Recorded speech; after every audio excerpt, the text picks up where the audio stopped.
All right, Walfred, you should be able to unmute now. Oh, there you go. Sorry about that. It's all right. It's Yeah, okay. I'm having trouble with my Wi-Fi. I'm in Tijuana right now at the moment. Oh, got it. Yeah, so I had to let someone else phones so I can use it too. Oh, good. Okay. Yeah. Well, I'm glad you figured it out. Where there's a will, there's a way. Good work. Yeah. Yeah, I was telling everybody, hey, just because you sell 57,000 in a month doesn't mean you need to go take off to Mexico. I know, You know, right? I need to lock I think in. I gotta hit Hall of Fame. that's right. I said if he did, he's just there for a day. Like Tijuana, you don't go to Tijuana for a week. You just go for a day or two. It's all good. Yeah, So, just get a tackle and come back, lock in. yes. All right. So, Walfred, thanks for jumping on. Thanks for sharing with the team. Can you just tell everybody a little bit about your story, who you are, how you got started with Family First Life, and how long you've been with us? Yeah, for sure. And sorry, my English is not perfect, but I will try my best if, for some reason you guys don't understand.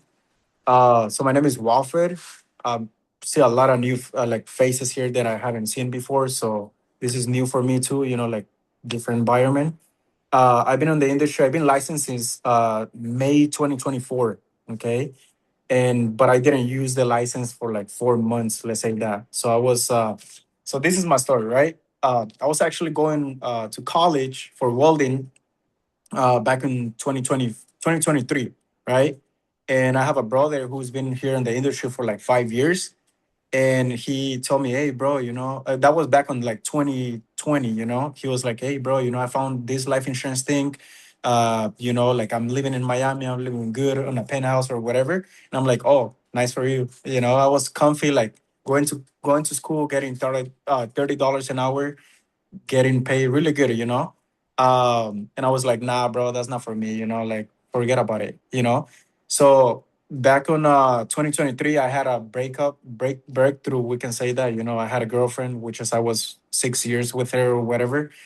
And then I was living in Nebraska, and then that thing hit me so hard that I ended up living in Mexico for like 8 months, right? And I told my mom, hey, I don't want to be here anymore. I want to switch my environment or whatever. And I came to Mexico for 8 months, right? And then I was waking up at 3 a.m. Every single day I was waking up at 3 a.m. and crossing with my brother the border so that way we can work in San Diego. Um, and I think I only was able to do that for like 2 months, and I was like, bro, I'm sick of this. I was sleeping on the couch. I remember my brother, I think he had some rats like on his house, right? And he had cats. So I remember the cats, I couldn't even sleep because like the cats, they were eating rats and like that noisy. I was like, nah, what am I doing here? And then so I called my brother who's in the industry now, and he's been doing it for like 6 years, I think. uh, I was like, bro, I'm sick of my life, like I want to change this and that. And he was like, okay, let's do it. And then he was like, I'm about to get an apartment here in Arizona. And I was like, yeah, I'm down. And he was like, I was like, well, I gotta wait 1 more month. I gotta still work because I don't have money saved up. I think I had like $500 on my bank account to my name, right? And then I was like, bro, I gotta wait, like at least to like accumulate some cash so that way I can go with you. And he was like, don't worry about it. You're not gonna pay rent with me or whatever. And I was like, okay, let's do it. And then so I had to take the train to go from Tijuana to LA, which is like 3 hours, right? So I had to take a train to take my test, my license test. And I think it was fun, like new experience or whatever. And then I passed that first try, and I told my brother here in Mexico, I'm out. And thank you for everything, but whatever. And then since then, so I was with my brother already, with license and everything. I'm like, I'm here, bro. Let's make it happen. Just don't let me quit. That's everything I told him.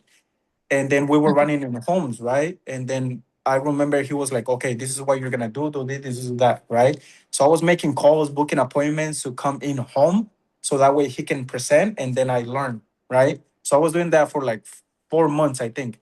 And in the beginning of I was and then when we saw like everyone transferring to like telesales, I was like, bro, I'm tired. I don't want to go in homes like driving 1 hour, like people telling us, "Hey, we're gonna have to cancel." Oh, I forgot your schedule or whatever. Uh, Mhm. and I'm like, I'm sick of it, bro. Like driving around, like knocking doors or whatever. And then he was like, "Whoa, you can try telesales," and I was like, "Yeah, that's what I'm gonna do." And then right in the beginning of 2025, I remember I didn't even have money. Still, I didn't have any money, but we have a lot of leads that we used to call to book and coming home. I was like, well, I got some leads, H leads that I can still call. And I remember I started calling those leads, and no answer, like not just like people not trusting with the banking or social, whatever, or they already had something, whatever, So since then, uh, I think I made some sales from those H leads, and then I reinvested back to the business, and then I start getting the flow of like the telesales thing, new to everyone, and I just literally try to figure out by myself, and everything I was getting, I was reinvesting back to the business, and then that's how it went, like grow, grow, grow, grow. In 2025, I think I issued 145, right, for the whole year. Right now, I'm 200,000, and we still got like 5 months to go. So I'm trying to hit Hall of Fame. So yeah, All right. Go, Walfred, go. Good work. Well, yeah, you said a lot there. All right. So yeah. the I first just thing you get very said excited. was, I'm excited. I Yeah, wasn't, I'm more excited now than before I got on. Um, One thing you said that was really interesting, you said you had a breakup and it was a breakthrough. That was yeah, good. Congratulations. That's one good way to look at it. But I wish everybody had the opportunity to do in home because they would understand how fortunate they are to be able to do telesales. It was a struggle for you just to take the test. Like you had to take a train from Tijuana just to take the test. And you never were in a position where you were like, the thing I like about you is you don't have any entitlement. Like you've always been willing to do the work, you've been willing to spend the money on the leads, you have a good attitude, you show up, you do the work. Um, I don't think a lot of agents, we recruit a lot of people that don't think the way you think. Um, what was it when you first got started? Were you, what was the biggest change for you? Where you were struggling? I think I met you for the first time in Bakersfield, then I saw you again the next week in La Puente. And you were always somewhere, and you lived in Nebraska, which was crazy because you were always like somewhere.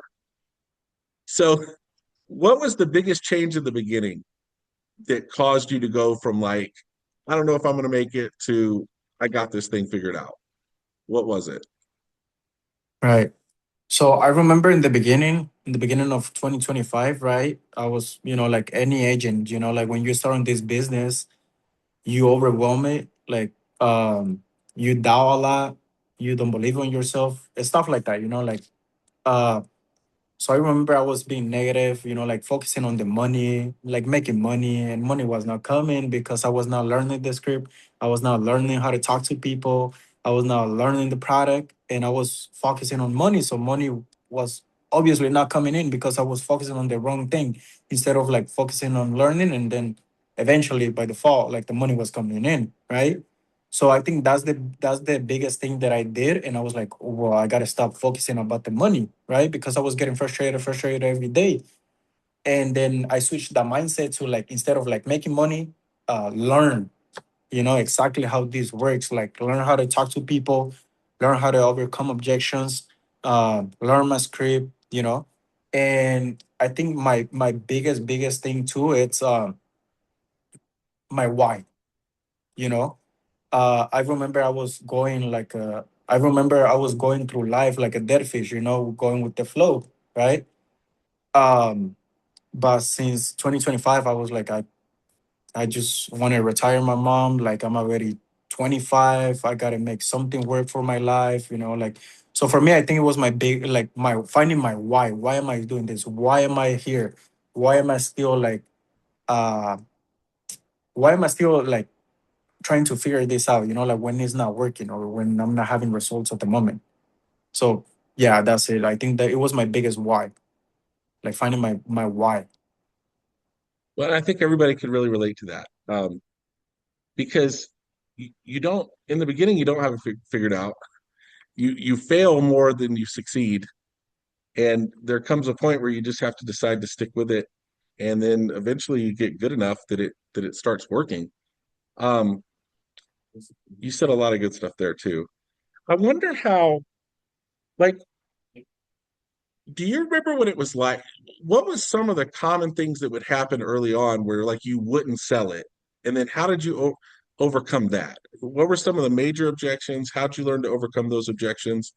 And you've always been real good about plugging in. Talk to new agents about staying plugged in and staying close to the fire. Hmm. That's good. That's a good one. So I remember I was on my room, right? Trying to figure out about myself when there was already something figuring out, right? Like I just had to follow the blueprint, right? And then I remember I was dialing H leads, I was getting better, like practicing calling, having work ethic, even though you're not making any sales, you're always learning something. You know how to have work ethic, how to manage your emotions or whatever when you're not making any sales. Um, what I was gonna say, I forgot my bad. So You were sitting in your for room, you were going through it, and you were yeah, learning. yeah, yeah, yeah. So and then I think I remember starting making some money, and then I told my brother, "Hey, bro, like Patino just opened up this office. I think I'm gonna go plug in." And he was like, "Yeah, bro, go." Like so I went down there for a week, and then I remember there was this lock-in down there, so I used to go. Like I was straight. I was like the so I have some agents right now. Like the conclusion is that I have some agents right now that they isolate, like they try to figure out by themselves, like when there's already something figuring out, right? But I figure Yeah, there's a lot of people too that they can get out of their comfort zone, like shy people or so for me it was like, okay, I gotta get out of my comfort zone. I gotta get my upline to work, because if I'm here it's for a reason. So I remember just a stuff like I start plugging into like systems, this and that, like lock-ins, office meetings, this, and eventually like my brain just like I was like, okay, like now you know, yeah. Then it started to click. I totally get that. So one of the things you said, um, and it's hard to get people to understand this, but if people could just, there's no good or bad, there's only learning in the beginning. I think people get too attached to the results and it messes them up. And then they get too attached to the money that they're not making. Like they'll spend money on leads, maybe they don't make it all back. Like how'd you get through all that? I mean, that's tough for a lot of people. And then we're going to talk about how much you invest in leads, what kind of leads. We're going to get into all that stuff. But how did you navigate, investing in leads and the results not being great in the beginning? yeah. Well, first things first, I remember I don't, I mean, still at the moment, I don't have any responsibilities, like I don't have any kids. I don't have a house, like a big bill to pay. We can say that. So I think Hmm. that has a big impact too, like on my personal life. Um, so like I have all the time on the world, right? So like basically I can be calling all day long. And so I remember like in the beginning, right, when I was dialing the H leads because I didn't have any money. Um, I was calling and calling, getting better on the phones. Getting better at rejections. I remember like getting sales and then buying a new batch and then maybe not make a sale from the new batch that I just made the money from the old batch, if that makes sense. And then getting frustrated because I was doubting myself to see if it was gonna work out. I remember dialing the whole day and then I wouldn't make a sale, you know, and stuff like that. So I was getting frustrated. I was about to drop out. Like literally, I was like, nah, bro, I'm done. Like I can't do this.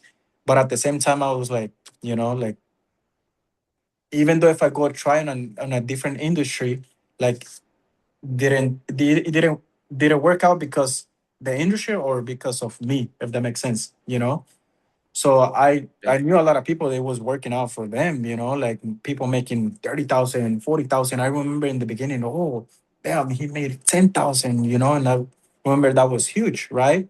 Now for me, like I'm making 50,000 a month. That's like, um, I still want more, I think it's easy. So stuff like that, like in the beginning, I had to stay like very, very positive, understanding and praying a lot too. So I think that's huge. And just everything started to click, asking God for a vision, patience, you know, stuff like that. Mhm. So, You touched on some really good stuff. I can't tell you how many people have a little bit of success, they let their foot off the gas, and then they start living beyond their means too early. That keeps a lot of people down in the business because they go get all this fancy stuff rather than reinvesting back in the business. When I met Andrew Taylor, he lived in a house with no carpet. And Andrew had plenty of money, but he wouldn't like he was putting it all back into his business. He was trying to grow the business. You're recruiting too now, right, Walfred? Have you started recruiting people Yeah, or yeah, yeah. you got a good group growing? Yeah.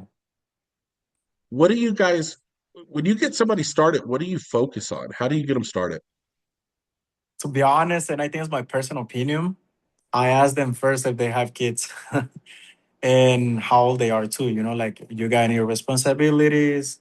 What are your daily habits? Because like Mm, me going through like a lot of stuff on this business already, like I can relate to it. Like, I don't know if, like, me by asking the right questions, I'm gonna see if it is if they're the right fit or not. Like, well, you never know. Like, you can, this opportunity is for anybody. But I just feel like that's my standards. yeah, So in the beginning, I basically asked them, like, how's your schedule? What are your goals? Do you want a big, do you want a win in life? Like, what is your purpose? Stuff like that, like that's the stuff that I want to find out to see if they're gonna be like good up here, because well, I got 1.4 on my GPA, like that's super bad for high school, right? Super bad. right. Like I think it was 1.5, right? So it's super bad. I don't think I'm smart, but I will outwork you, you Yeah. know? Well, so if somebody has kids, you won't recruit them? Not like that, but maybe I will put them under my sister. I see. Okay. Yeah. So, I relate to that a lot. You know, I ask similar things, and somebody would ask me, why would you ask that? And one of the things I'm looking for is are they going to use that as an excuse? Because people can use kids as their reason, or they can use their kids as their excuse. I mhm, can't tell you how many people are like, well, I couldn't do this and I couldn't go to the thing because, well, I got kids. yeah, exactly. Whereas, because other people will be like, of course I got to work 70 hours a week. I have kids, you know? Yeah. So And it's, and the reason, yeah, and the reason I'm saying it is because I already went through it. Like in the beginning, I recruited a girl who had a kid, right? And I had a lot of Mhm. people that didn't have kids, and I was like putting on a balance to see what would it work best. Like, so I remember having this girl, hey, I gotta go pick up my kid, I gotta go drop my kid, this and that. Like, she was just driving around. Like, you ain't gonna make it work like that. And I think it's so crucial because one of the things that gets people in trouble, and the reason why a lot of people don't want to go build a business, is because they just are recruiting the wrong people. At least you know what you're looking for. And I tell you what, if you drag a bunch of people that don't want to do it, it's exhausting and it usually doesn't work. So I like asking tough questions like that in the beginning. Good for you. Yeah, That's pretty smart.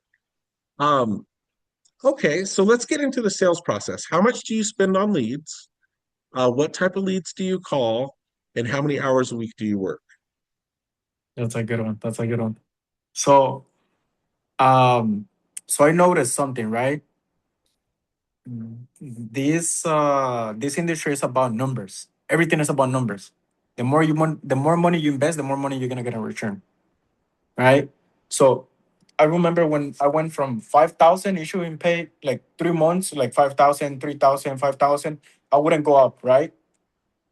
And I remember going from 5,000 to like 20,000, and I'm like, God damn, like, so. And then I start realizing, and I was like, well, I did invest more money onto leads, right? So that's why I should pay more. And I was like, how can I go from 20,000 from to 40,000? So, um, investing more money, right? So what I'm doing right now is that I'm investing at least $2,000 a week, and then I write between 15 to 20,000 a week, like AP, right?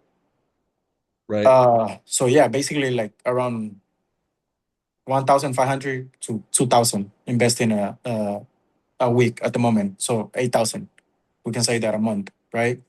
Yeah. My schedule, like since I don't have any responsibilities, like the people that I'm recruiting right now, some of them they're like just like leads, like they charge back, right? So I just gotta recruit more people, um we're thinking about to open up an office in Nebraska, so I gotta go back, work harder or whatever, um my schedule right now, it's from like I start dialing around 9 to like 11, sometimes at 12, because I got my, like when you buy leads and then you get a notification like, hey, you just got a lead, like on whatever, on the phone or email, you get, right? So I'm already like in bed, and then I get a lead, and I'm like, oh, come on, if they're still awake, I gotta answer, I gotta. Some people they're calling me like around 11:30, 12, p.m., right? So I'm like, Right. I gotta make money, so I just get my computer and then just answer any call after 10, 11, so I'm Right. working a lot of hours right now, but I'm issuing a lot of money too. Yeah. Well, good for you. That makes a lot of sense to me. Um, it's I've been doing this 13 years, and regardless of the lead type or the way we get in front of people, the people that are investing the most money in the leads and treating it like a business are the ones that tend to get ahead because you're doubling your rate of failure and you're able to learn really, really quickly. And then you're able to sift through and find the ones that actually want help with the insurance because you have enough resources. And some people in the business that really scares them because they're afraid to invest money. But I'll give you an example. I got a friend here in town. He's a jeweler. If he wants to make $100,000 a month, he's got to move $1 million worth of jewelry. It's a 10% markup. That's crazy. I mean, that's $1 million worth of inventory. So if he sells all his inventory, he's got to buy $1 million worth of inventory next month in order to make $100,000 profit. Like in this, even if you're really bad, if you buy $1,000 worth of leads and you just turn it into 2,000, you're still better off than like any other business you can be in. And the turnaround is really, really quick. You could buy $1,000 today, make enough sales where you're getting paid $3,000 on Wednesday, you know, and then do it again on Thursday and then do that again by Friday. And so that's the beautiful thing about this business for the people that are willing to invest the money. Um, it tends to work out. So good job on that. Let's talk about, do you sell in English or Spanish or both? Spanish. Okay. Yeah, I sell All right. So Spanish at the moment. I'm trying to transfer it to English so I can get better.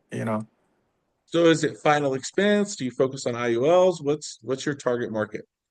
Yeah, right now I'm focusing on final expense. That's where I got since the beginning, like when I came into the industry, started doing final expense. But right now I'm realizing that by now I would have made Hall of Fame if I was running all IULs, Mhm. bigger premiums, So right now I'm doing that transition to like learning how to do IULs because I think it's more convenience in a lot of ways. What are the common objections you get on final expense calls? Like if people don't buy it, what do they say? Well, What you is it gotta that you have under to overcome? well, you gotta understand two things, right? You gotta understand that not to the people who lives in the USA, like people who are born in the USA or whatever, they already know they need insurance, right? Because they haven't experienced like back in my country, right? Like in Mexico or Guatemala or whatever, you don't see these type of things. You didn't grow up with that mentality of like, oh, I need to get life insurance. So basically, Hispanic people, we gotta not convince them, but we gotta find a way to like sell them, if that makes sense, Mm. because they don't know about this, and they're like, I don't know. It's just that's why I want to do that transition to English because I think it's gonna be easier. Like I don't think we gotta convince people. They already know they need it. They're gonna buy it, right? But in Yeah. Spanish, Hispanic people, sometimes it takes 2 hours because they don't understand how this works. This and that. So yeah, it's. But right now I'm Hispanic, focusing on Hispanic market. So if somebody says uh, they need to think about it, what do you tell them? Well, I told them, okay, what is exactly that you got to think about? Like finding why. Why do they got to think about, right? Instead of like me telling them, oh, yeah, I agree, you got to think about it. What we're gonna do is that we're gonna submit the app to see if you're gonna get accepted or whatever. Like instead of doing that, like I like to find why, and then based on that, I go. Let's say, oh yeah, because I think the price is too high. I like the 20,000, and they're gonna say, oh, okay, so it is a price issue, right? So what we're gonna do right now is that I rather you have something than nothing, right? Get your foot on the door, so that way on the later on we can get the 20,000, right? Because God forbid if you passed away today, no one is gonna come and give 15,000 to your family or whatever. And they're like, oh yeah, you're right. Okay, perfect. So this is what we're gonna do. We're gonna submit the 15,000, and then later on we can add some, right?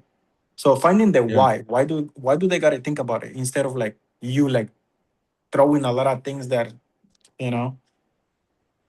When you start trying to find out why, how often is it just a budget issue? Do you think it's a budget issue most of the time? Is it because they didn't understand something or Most of the time, it's because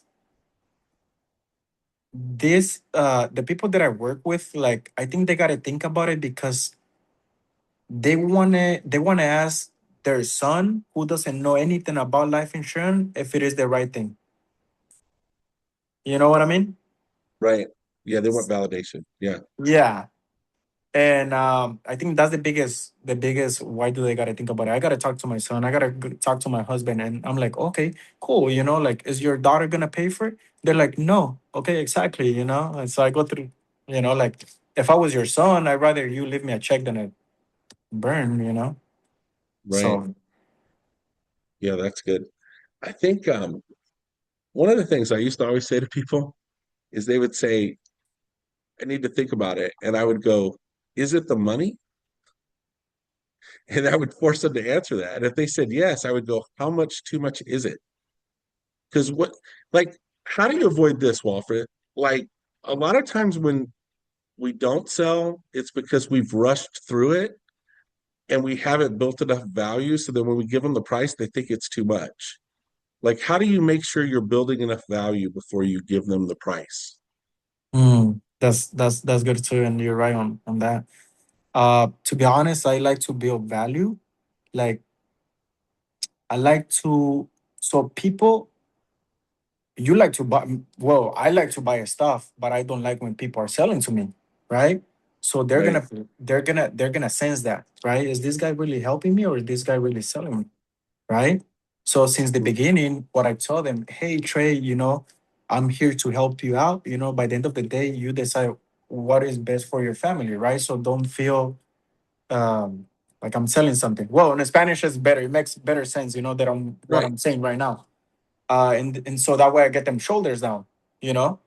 And they're Right. like, oh, okay, yeah. And I also ask them like, why is the reason you fill out the form, so that way they start telling me, oh yeah, because this that like I don't want my kids to go through this that like I'm already making them emotionally, if that makes sense. So because a lot of people in the beginning, so I get some leads, right? Oh yeah, I just want to see quotes. I don't want to see anything. Just give me quotes. I don't like to present to those peoples. Like I don't like I give them to someone else. Like I Right. don't want to deal with this because I want you to understand how this works. Because there's a lot of different type of um policies. You can add more accidental or like 2 year waiting period or whatever or term, but people don't know this. You know, Yeah. and at that point I'm convincing them. I'm trying to convince people instead of helping them, and I don't like to convince people, Right. Well, when you have enough leads, you don't have to. You right? know, So that's that's what I think. That's why I like to be honest, I invest a lot of money on leads. And because I always like to talk to fresh people, like for me, like back then I remember I used to run like a lot of H leads, and I was cool with yeah. it. I was working hard, making sales out of it. But now it's like if I can just present to people every single day, new people, like it's easy, it's faster. You're gonna make Right. the chances are gonna increase. So I don't know why these people are scared to invest money on like in their business. Like I don't know, man. I don't know what to say. No, it makes sense. Well, okay. So I had this situation with time. Um, I went to Dominique Rogers' office in San Diego, And I walked in, and on his desk, he just had piles of leads. I mean, he had more leads. I don't think I've ever seen anybody dial with so many leads. And he sat in there and he booked however many appointments. I mean, he did his whole thing. And on one side, he had this stack of people like that it was not, they weren't going to do it. And I go, dude, like that's a lot of leads. And he goes, it's easier to sell when you have a lot of leads because you don't waste time with people that aren't going to buy it. He goes, these people are just part of my marketing budget that don't buy it. And it just really changed the way I looked at it, because the way I looked at it for so long was like, I got these 10 leads, I got to sell so many of them because I'm counting how much money I'm losing, rather than sifting through and finding the ones that really want to buy it. Yeah. So, so And the that thing, makes a lot of sense to me when you yeah, and said the that. thing that I, yeah, and the thing that I understand about this, like me buying fresh leads and investing on business, is that I understand that some people don't have the money to invest there when, like, right when they're brand new, right? So Right? if I continue to buy fresh leads, I'm also giving my downlines like 2 days, 1 week old leads, right? And I'm not asking for a split or whatever, because it's my business. And if I want my business to grow, then I gotta fit it. You know what I mean? Yes. So, Yes. That was another big breakthrough for me early on. You're reminding me of a lot of things. So I was just with Andrew Taylor this morning. So we did a podcast in Vegas, and then I hightailed it home. And so I walked in like 5 minutes before this started. Um, but one of the things that happened with me and Andrew early on was we had this batch of like 100 leads that I swear we gave to like 20 different people. And it was like, my old leads, it was Andrew's old leads. And I figured out that when you have new leads that you didn't sell that you can immediately give to new people, like they'll go sell it, you know? So that's super smart. Like and you that's still get an that's override. exactly You still get an that's override, ex you know? yeah, that's exactly how everybody needs to look at their leads. And that's another reason why everybody needs to recruit, because you'll get more out of your lead spend. Sometimes the profit isn't from what you sell, it's you give it to a brand new agent. There's one guy, Bobby was his name. Dude, what? He saw everybody I saw that told me no, and he sold them. And he was new, and it hurt my feelings at Maybe they were first. ready. But then I was like, hey, but I like made money on that though. And Yeah. so no, that's absolutely why everybody needs to be buying new leads so you can give them to your team. That's a good point. Nobody ever says that. That was smart. That was really good. Yeah. Um, all right, what else? What else did you want to share? I feel like I'm hijacking the conversation. Like if you're Oh. brand new people listening, 2 years ago, you're just getting started. What do you wish somebody would have explained to you that you didn't know then that you know now? Mm, I think, well, nothing really, to be honest. Like, I just feel like I've been wasting a lot of money on this stupid stuff, you know? So basically, like, I wish I was better with my money back then, you know? But Yeah, I think that's my biggest thing right now. So right now I just gotta be better with my money, invest more on my business. That's why I'm looking up to open up an office so that way it takes more money away from me instead of spending it. I love that. Yeah. Dude, one time I was with Sean Mike, and there was this agent that was there, and he was telling him how this guy on his team had saved up like $200,000. He's like, so and so, they're killing it. They've saved $200,000 from selling. And then Sean was like, that's really cute. You know, Yeah. why don't they stop being selfish and invest that back in their business and build a business so that they can have a team and not be stuck selling insurance for the rest of their life. The thing that he was always trying to get across to us was putting money back into the business and treating it like a real business so that the business can feed you later on, so that you're not stuck in this trap of Mhm. constantly producing. There's nothing wrong with producing. We should all produce. But where it becomes a trap is where you don't see beyond that. Because what happens if you get hurt? What happens if you get sick? What happens if you can't do it? Um, that's just too risky. So what you're doing, opening up an office, doing all that stuff. I'm coming to Nebraska. We're gonna blow up Lincoln, Nebraska. We're gonna have Let's do it. 150 people in your office in 90 days. I'm Let's excited. do it. We have to. Yeah, we have to. All right. Well, anything else you want to say before we go? Mm, not really. I mean, we can see if some people have questions, instead of Yeah, me that's like saying great. stuff. Let's go through the chat and see if there's questions. This is going to be a great call. Moms are the hardest working persons. Yes, we know that. We weren't dissing moms. But hey, people do need to start asking questions though, whether they're moms or not, whether or not they're going to let that be an excuse. Um, because not all moms are like KG. Like there's some people that won't work as hard. So, um, but you're right. Moms rock. Good work, Walfred. Um, oh, what's your social media handle, Walfred? I How do I just people did right find you now. on Instagram? Walfred Salazar. Oh, there you go. Good job. Yeah. All And I right. think Oliver has a question. How many times a week do you buy fresh leads? 4 times. Four Okay. times. Scare money doesn't make money. Really? Okay. So four times. So is it just a certain day? It's like every other day you do it, or So to be honest, I a lot of people buy like a lot of fresh leads. Let's say they like to buy like a big batch, if that makes sense, like 50 leads, 60 leads. I don't like that. I don't like that. So I like to buy, let's say, on Sunday night, right? I'm gonna get a batch of like 25. So that way I can get them through, like really work them on one day or 1 day and a half, right? In 2 days, I'm gonna get another one. In 2 days, I'm gonna get another one, you know? Instead of like me buying 70 leads and then like going back and forth, back and forth. Oh, I already talked to this. Oh, you know what I mean? Like that's just me. And I feel like no? I get That's more out of it. well, that makes a lot of sense to me. What's your How do favorite you get state? your team? I think How Cali. how So she's asking, what's your favorite state to work? I think Cali. Cali, it's very huge. I think like 90% of my business is in California, and Yeah, it 10% is. it's Texas. I love that. Are you dialing three times in a row at different times a day?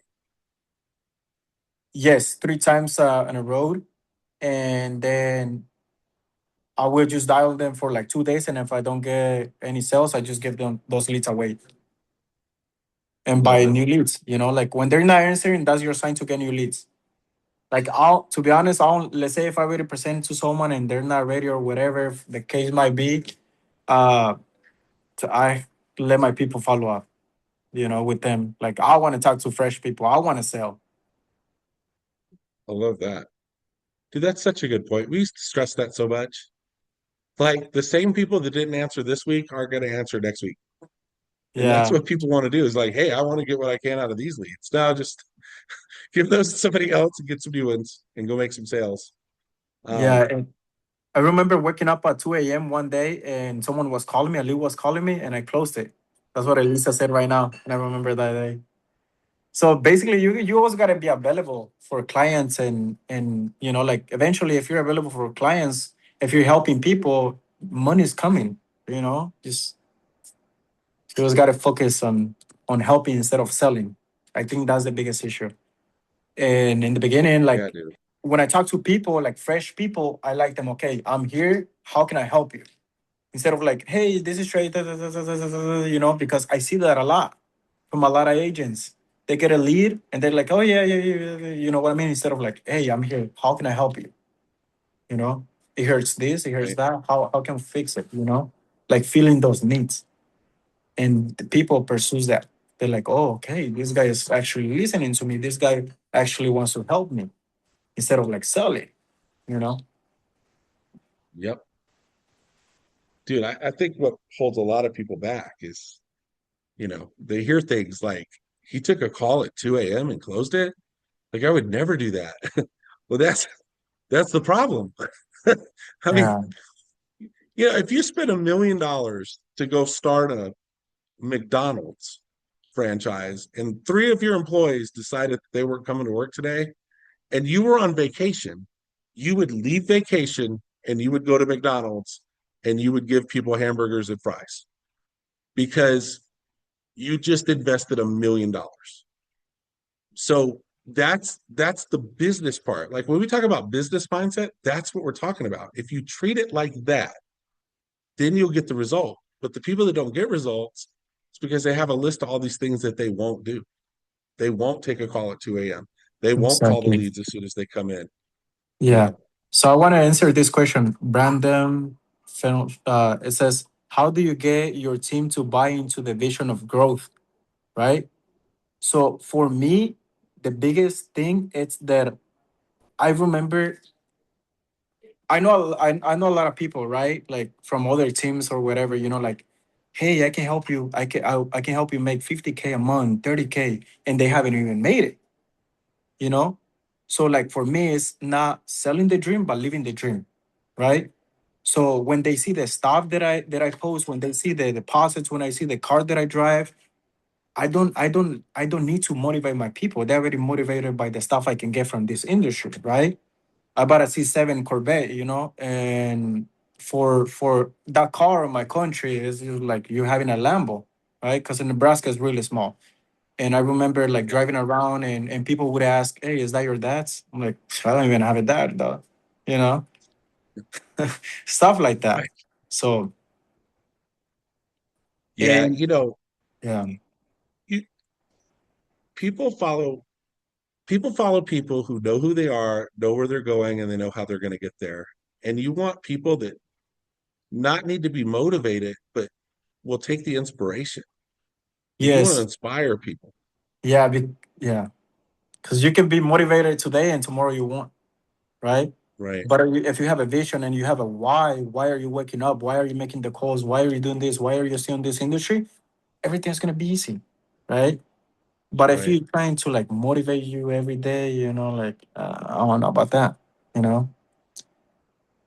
Yeah, I hear you. Well, Walford, this has been a great call. Thanks for getting on with us. Thanks for sharing. For the I did record it, so I'm going to get the recording out as soon as possible for you guys. Um, but yeah, thanks for jumping on this. Walford is killing it. Keep going. We're rooting for you. I know you're going to hit Hall of Fame this year, and if you need anything, let us know. And if you guys got a lot out of this, go ahead and put a 1 in the chat so Walford knows. Look at all those ones. Good work. Appreciate you, Trey. All right, you guys make it a Uh, great week. Thanks for jumping on. thank you. Bye bye. All right, bye bye.